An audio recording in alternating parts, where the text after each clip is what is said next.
Hey friends, this is Dolany TV. Glad to have you aboard this evening, this afternoon, whenever you have a chance to tune in. Good to have you aboard. But friends, I want to start off today's video with just a quick note on some activities you would have seen earlier in the season. The green jersey hanging up here, the U13B squad for the RMAA this season here in Alberta. Not a good end of the season, unfortunately, out in the first round of the playoffs, but it was a hotly contested first round matchup against the Airdrie Lightning.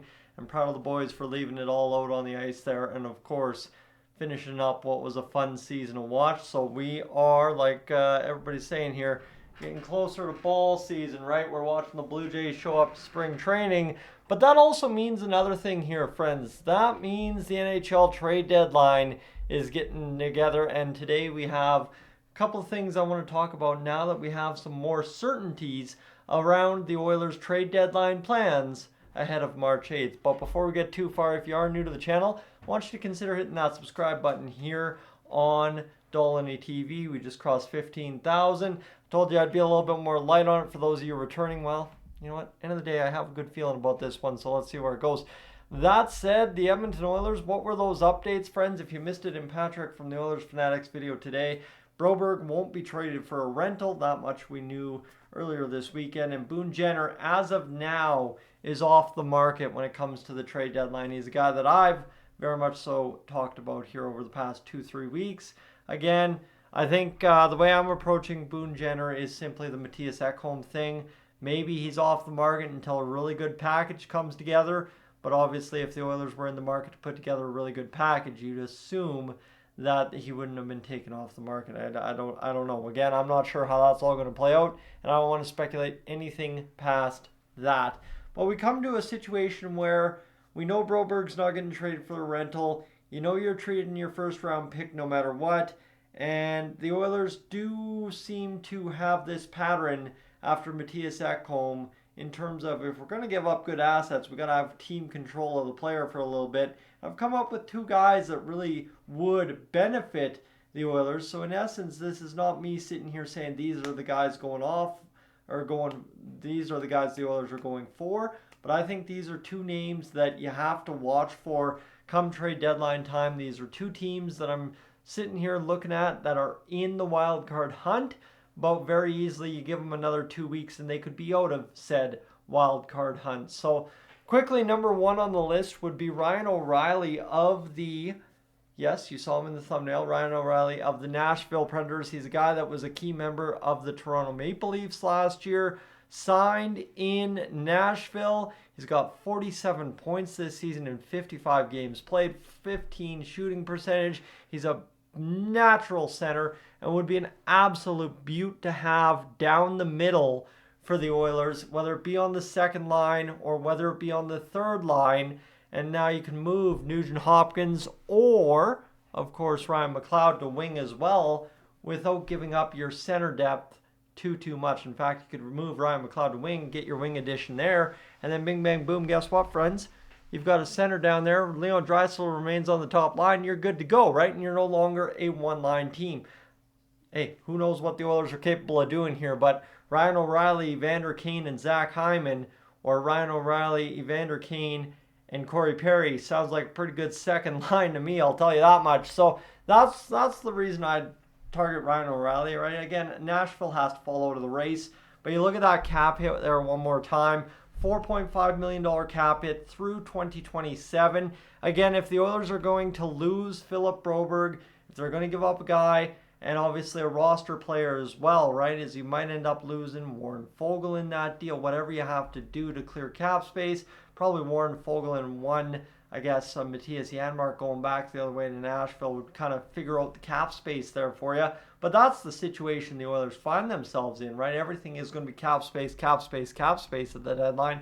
But I guess if you throw three players, including Broberg, at it to clear cap space and then throw in the first round pick, you're likely to be able to get Ryan O'Reilly at that kind of Nashville retention that we did from Mattias Ekholm last year, if they have retention spots available, that is. But you kind of get this. You could also third-party broker it and find a way to get somebody to retain something as well. So we look at this here for Oliver Bjorkstrand as well, another name on the Seattle Kraken, a team in the wild card hunt. But of course, what are they doing? Where are they going? And how many more losses is it going to take to drop them out of the wild card hunt? $5.4 million cap hit for the next 2 seasons for Oliver Bjorkstrand. He's a guy who's shooting low, right under 10%. He's a natural right winger for the Oilers. That'd be a big benefit to get on, say, get on the third line instead of Corey Perry. Throw Corey Perry on the third line as well. Move around the chess pieces. You see how that would all fit. But a guy who still has 41 points this season and still a guy that can play that middle six role. So for the Oilers, right, is we know we're probably out of the market for a rental because our biggest asset right now is our first rounder in Philip Broberg. And if you're not trading Broberg for a rental, then either you're trading off Broberg for a middling defenseman or something with term, and you're trading that first rounder for a pickup up front. That's probably how that would play out.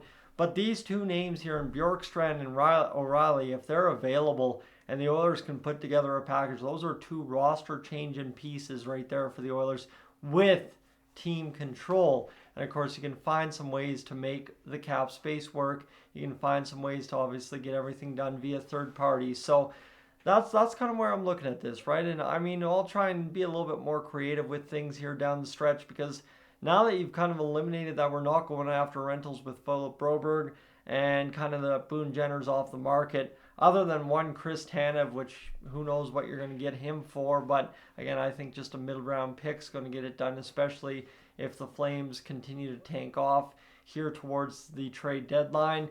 They've got to figure out Noah Hannafin, I think, is the news today as well. And you've got situations on that team as well that still have to get sorted. So, Jacob Markstrom. So, yeah, there's a lot to think about here, and that's just forwards, friends. I mean, we can talk about the defense, we can talk about the goalies all we want, but I'm really interested to see which forward the Edmonton Oilers go out and get. And obviously, if you go out and get a Ryan O'Reilly, that changes the complexion in the top 6, not the bottom 6.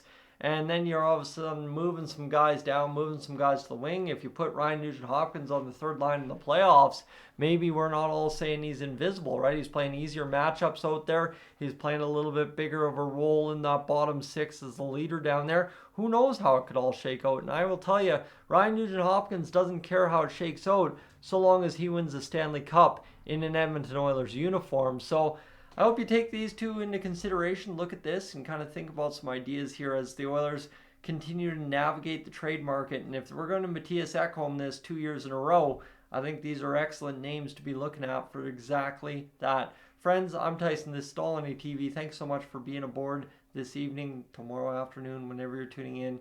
Appreciate it. We'll talk to you a little later on. I am up on out of here.